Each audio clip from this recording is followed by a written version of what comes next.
V dnešním videu se podíváme na přelet Boeingu 737-800 z Egypta a Hurghady do Brna.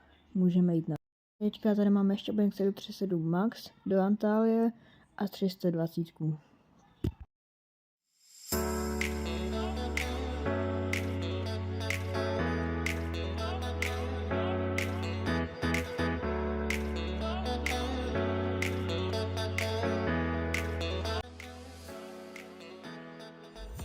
A teďka už let Boeingu 737 MAX z Brna do Antálie.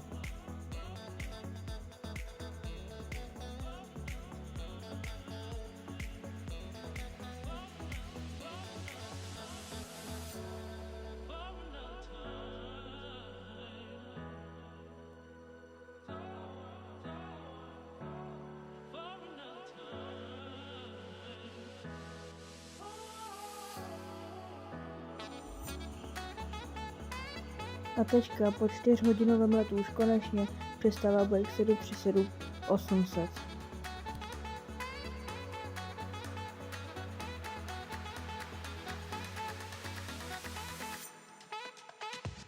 Ohodnoťte toto přistání do komentářů 1 až 10.